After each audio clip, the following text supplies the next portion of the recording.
Hello everybody. Today we are going to learn our first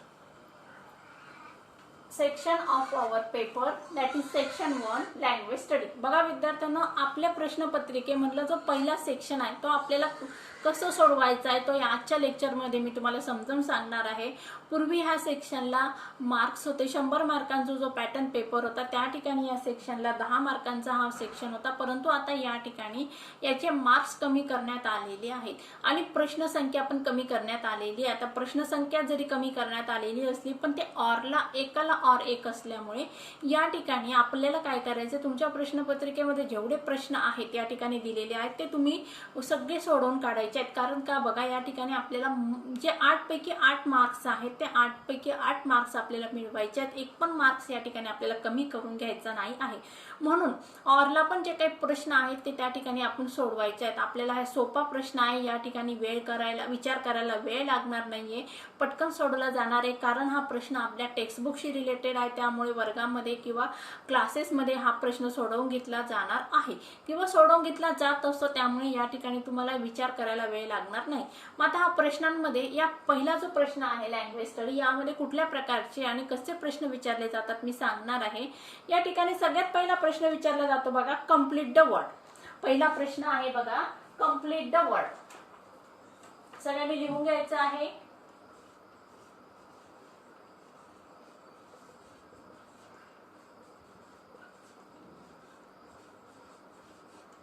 नंतर आहे बघा, put alphabetical order.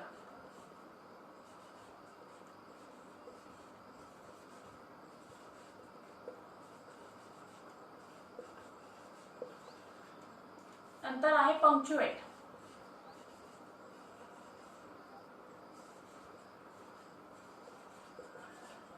नंतरचं आहे रिलेटेड वर्ड्स.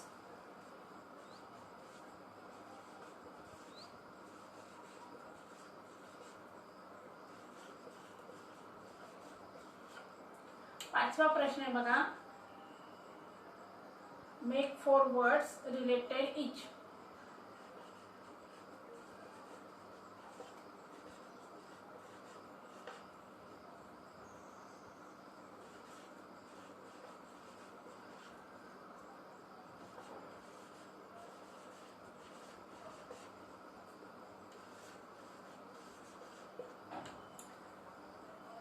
सहावा आहे वर्ड चेन.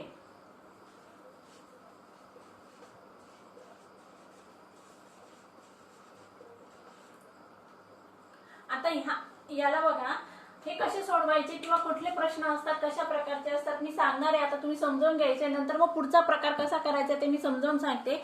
बघा मग आता पहिला जो आहे कंप्लीट द वर्ड्स. आता कंप्लीट द वर्ड यामध्ये तुम्हाला 4 शब्द दिलेले असणार. किती शब्द असणार? 4 शब्द दिलेले असणार. त्या ठिकाणी इनकम्प्लीट स्पेलिंग्स आहेत, ते स्पेलिंग तुम्हाला काय करायचं, कंप्लीट करायचं आहे. आता यातलं बघा, डू ॲज डायरेक्टेड, प्रश्न नंबर 1A. आता या ठिकाणी जुन्या पॅटर्न मध्ये फक्त 16 मार्कांना हा प्रश्न होता, तर या ठिकाणी तो 8 मार्कांना विचारण्यात आलेला आहे. कारण जुन्या बोर्डाचा जो पेपर होता त्या ठिकाणी 100 मार्कांचा पेपर होता, परंतु आता नवीन पॅटर्न नुसार तो 80 मार्कांवर आलेला आहे. त्यामुळे या ठिकाणी जो 20 मार्कांचा प्रश्न होता तो 10 मार्कांवर ठेवण्यात आलेला आहे. आणि या ठिकाणी सुरुवातीला याचा जो पहिला पार्ट आहे लँग्वेज स्टडी मधला, याचा हा 8 मार्कांना आहे. आणि नंतर याच्यानंतर दुसरा यातला बी सेक्शन जो आहे तो 2 मार्कांसाठी विचारण्यात आलेला आहे. मग या पहिला जो लँग्वेज स्टडी मधला पहिला पार्ट आहे त्यातला पहिला प्रश्न आहे complete the words. Complete the words, त्यानंतर अल्फाबेटिकल ऑर्डर, नंतर punctuate, related words, make the 4 words related each आणि वर्ड चेन. बघूया मग आता बघा पहिल्या विषयातलं कसं सोडव. 6 प्रश्न आहेत टोटल. तुम्हाला या ठिकाणी किती प्रश्न विचारले जाणार आहेत? टोटल 6 प्रश्न विचारले जाणार आहेत. 8 मार्कांसाठी आहे, म्हणजे या ठिकाणी ऑरला प्रश्न असणार आहेत. यातले पण प्रश्न तुम्हाला काय येणार आहेत? ऑरला येणार आहेत. पण या ठिकाणी तुम्ही सगळे प्रश्न तुमच्या उत्तरपत्रिकेमध्ये लिहून काढायचे आहेत, कारण या ठिकाणी आपल्याला एक पण मार्क गमवायचा नाही आहे. सगळे आउट ऑफ मार्क्स या ठिकाणी आपल्याला घ्यायचे आहेत. बघूया मग पहिलं, complete the words by using the correct letters. आता पहिले बघा, H-R-T, HEART. दुसरा आहे बघा, G-OUP, GROUP. तिसरा आहे SMA-T, SMART. नंतर बघा चौथा आहे MAR-ET, MARKET. आता दुसरा आहे बघा, जुन्या प्रश्नपत्रिकेमध्ये कॉपी द फॉलोइंग सेंटेन्स होता, पण या ठिकाणी नवीन पॅटर्न नुसार हा प्रश्न काढून टाकण्यात आलेला आहे. मग आपल्या समोर प्रश्न आहे अल्फाबेटिकल ऑर्डरचा. आता अल्फाबेटिकल ऑर्डरचा प्रश्न कसं सोडवायचा मी तुम्हाला सगळ्यांना पहिले पण समजावून सांगितले, आता परत एकदा सांगते. या ठिकाणी अल्फाबेटिकल ऑर्डर म्हणजे काय, A to Z ही जी तुमची सिरीज आहे ती त्या ठिकाणी A नंतर B येतो, B नंतर C येतो, C नंतर D येतो. या सिरीज नुसार तुम्हाला या ठिकाणी ते शब्द लिहून काढायचे असतात. आता या ठिकाणी बघा, रोड आहे, क्युरियोसिटी आहे, डार्क आहे, इम्पॉर्टंट आहे. मग सगळ्यात पहिले काय येणार, C येणार, नंतर येणार D, नंतर काय येणार I आणि नंतर R. आता बघूया पुढचं, punctuate the following. Punctuate the following मध्ये काय करायचं असतं, या ठिकाणी तुम्हाला फुल स्टॉप, कॉमा, इन्व्हर्टेड कॉमा यांचा वापर करायचा असतो. वाक्याचं पहिले लेटर काय करायचं असतं, फुल कॅपिटल लेटर मध्ये काढायचं असतं आणि वाक्य संपल्यानंतर काय करायचं असतो, फुल स्टॉप द्यायचा असतो. पुढचा प्रश्न आहे बघा, म्हणजे हे सगळे प्रश्न किती मार्कांना आहे, हा प्रत्येक प्रश्न तुम्हाला 2-2 मार्कांना विचारलेला आहे. किती मार्कांना आहे, 2-2 मार्कांना विचारलेला आहे. आणि या 2-2 मार्काला विचारले गेलेले प्रश्न म्हणजे या ठिकाणी 8 मार्कांसाठी आहे, पण प्रश्न आहे 6, मग बेसिक झाले 12. मग या ठिकाणी तुम्हाला हे सगळे प्रश्न मी का सांगत आहे, कारण या ठिकाणी आपल्याला एक पण मार्क मिस करायचा नाही आहे. आता यातला पुढचा प्रश्न आहे बघा, आपण बघितलं पंक्च्युएट पर्यंत बघितलेला आहे. आता पुढचा प्रश्न आहे या ठिकाणी, make the 4 words minimum of 3 letters each using the letters in the given word. आता बँकिंग, आता या बँकिंग या शब्दापासून आपल्याला काय करायचे, 4 वर्ड बनवायचे आहेत. मग आता पहिलं काय येणार बघा, बँकिंग.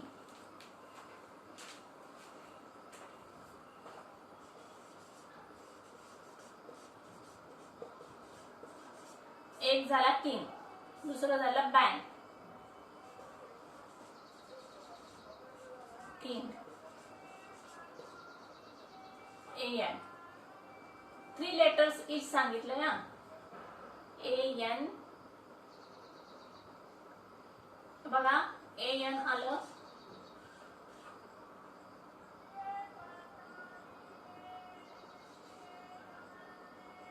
BING, पिंग.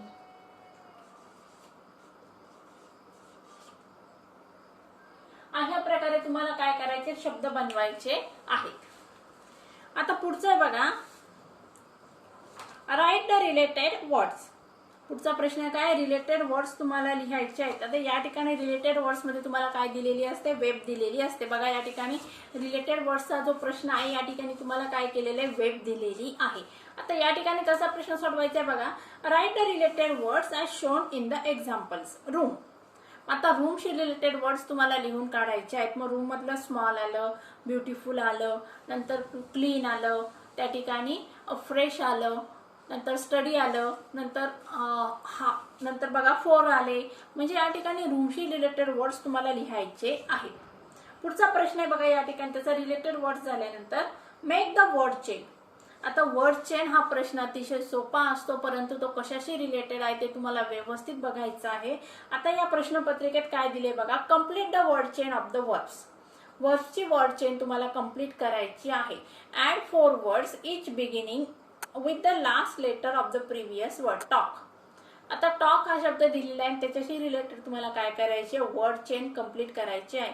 आता मी हे प्रश्न तुमच्याकडून डिटेलमध्ये आपण येणाऱ्या नेक्स्ट लेक्चरमध्ये सोडवून घ्यायचे आहेत. फक्त मी तुम्हाला या ठिकाणी पॅटर्न कसं असणार आहे, नवीन पॅटर्न ते समजावून सांगण्यासाठी हे लेक्चर घेतलेलं आहे. म्हणून या ठिकाणी मी तुम्हाला प्रश्न कसे आहेत ते सांगत आहे, सोडवून घेत नाही आहे. हे तुम्ही लिहून घ्यायचं आहे वहीमध्ये, कशा स्वरूपाचे प्रश्न असणार आहेत. मग आता या ठिकाणी बघा स्टुडंट्स, ह्या जे 6 प्रश्न आहेत, या 6 प्रश्न ऑर असणार आहेत, एकाला 1 आणि 8 मार्कांसाठी आहे. आतला हा झाला A आणि त्यातला B सेक्शन आपल्याला बघायचं आहे. आता हा होता A,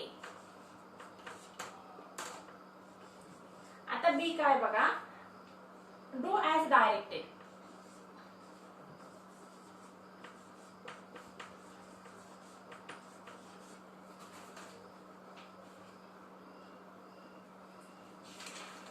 आता या ठिकाणी बघा, डू ॲज डायरेक्टर मध्ये या ठिकाणी नवीन पॅटर्न नुसार प्रश्न आहेत ते तुम्ही लिहून घ्यायचे आहेत.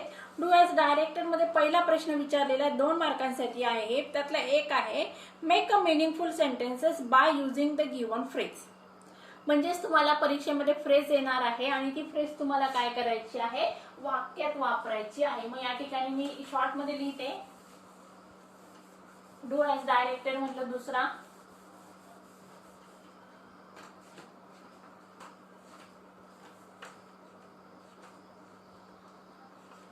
Use the phrase.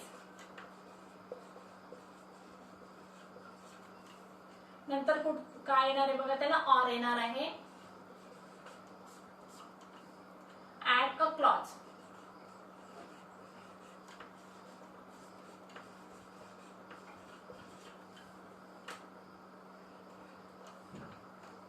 आता पुढचं आहे बघा, बी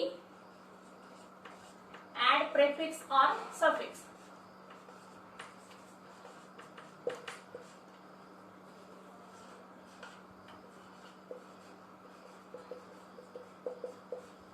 आणि त्याला ऑर येणार आहे.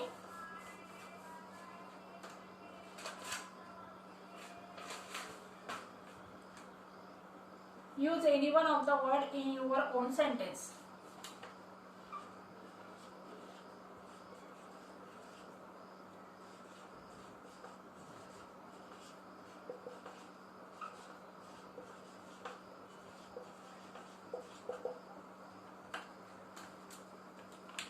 बघा आता समजून सांगते मी तुम्हाला. लँग्वेज स्टडीचा जो पहिला प्रश्न आहे त्यातला ए पार्ट मध्ये आपल्याला 8 मार्कांसाठी विचारलं जाणार आहे आणि त्यातला जो दुसरा पार्ट आहे बी पार्ट, यामध्ये मग तुम्हाला दिलंय use the words. B part दिलेला आहे डू ॲज डायरेक्टेड. बी पार्टची स्टार्टिंगला सूचना काय आहे, डू ॲज डायरेक्टेड. त्यामध्ये किती मार्कांना आहे बघा, मग फक्त 2 मार्कांसाठी हा बी पार्ट आहे. आणि या ठिकाणी use the phrase in your own sentence 1 मार्काला आहे आणि त्याच्यात हा पण 1 मार्काला. आणि याला ऑर आहे मग, आणि याला ऑर हे दिलेलं आहे. आता पहिला यूज द फ्रेज, पहिला प्रश्न काय असणार आहे त्यातला, यूज द फ्रेज. त्याला ऑर येणार आहे. ऍड अ क्लॉज म्हणजे तुम्हाला एक छोटं वाक्य दिलेलं असणार आहे आणि ते तुम्हाला पूर्ण नंतर कंप्लीट करायचं आहे. नंतर त्याला दुसरा येणार आहे बघा, add a prefix or suffix. Prefix म्हणजे काय, शब्दाच्या पूर्वी येणारं. सफिक्स म्हणजे काय, शब्दाच्या नंतर येणारं. एबल दिलेले समजा हे तुम्हाला वर्ड दिलेला आहे, त्याच्या पूर्वी तुम्हाला प्रेफिक्स आणि सफिक्स लावायला सांगितलेलं असणार आहे. आणि नंतर त्याच्यानंतर त्याला ऑर हा प्रश्न आहे. Use the words in your own sentence. म्हणजेच एबल आपण प्रेफिक्स आणि सफिक्स लावल्यानंतर जे काही वाक्य नवीन शब्द बनलेले आहेत ते तुम्हाला तुमच्या वाक्यामध्ये लिहून काढायचे आहेत. अशा प्रकारे बघा विद्यार्थ्यांनो, लँग्वेज स्टडी पहिला जो प्रश्न आहे त्यातलं परत एकदा मी तुम्हाला सांगते. लँग्वेज स्टडी हा प्रश्न तुम्हाला 8 मार्कांसाठी विचारलेला आहे. त्यातले कुठलेही 4 तुम्हाला सोडवायचे आहेत. या ठिकाणी हे जे 6 प्रश्न आहेत या 6 पैकी तुम्हाला कुठलेही 4 प्रश्न सोडवायचे आहेत. पहिला प्रश्न आहे कंप्लीट द वर्ड, दुसरा आहे अल्फाबेटिकल ऑर्डर, तिसरा आहे पंक्च्युएट, नंतर आहे मेक द 4 वर्ड्स रिलेटेड इच, नंतर रिलेटेड वर्ड्स लिहायचे आहेत, वर्ड चेन सोडवायची आहे. त्यातला दुसरा आहे बघा, म्हणजे हा झाला 8 मार्कांना. आणि नंतर त्याला बी दिलेला आहे, बी डू ॲज डायरेक्टेड. तो फक्त 2 मार्कांसाठी आहे आणि त्याला 2 मार्कांचे जे 2 प्रश्न आहेत त्याला पण 1 ऑर असणार आहे. त्यातलं पहिले बघा, make the meaningful sentence by using the given phrase. म्हणजे फ्रेज दिलेली असणार आहे ती तुम्हाला वाक्यात वापरायची आहे. त्याला ऑर आहे. ऍड अ क्लॉज म्हणजे एखादं वाक्य दिलेलं असणार आहे अपूर्ण आणि ते पूर्ण करायचं आहे. नंतर त्याला बी आहे बघा, दुसरा 1 मार्काने विचारलेला प्रश्न आहे, add a prefix or suffix. आणि प्रेफिक्स आणि सफिक्स जर तुम्हाला येत नसेल तर परत दुसरा आहे, use any one of the following word in your own sentence. अशा प्रकारे बघा आज आपण लँग्वेज स्टडीचं पॅटर्न पेपर कसं आहे ते आपण समजून घेतलेलं आहे. आणि आता येत्या पुढच्या लेक्चरमध्ये मग आपल्याला काय करायचं आहे, पुढच्या लेक्चरला आपण रायटिंग स्किलचं पुढचं सेक्शन कसं सोडवायचं ते समजून घ्यायचं आहे. मला असं वाटतं तुम्हाला सगळ्यांना हे व्यवस्थित समजलं असेल. So students, take care and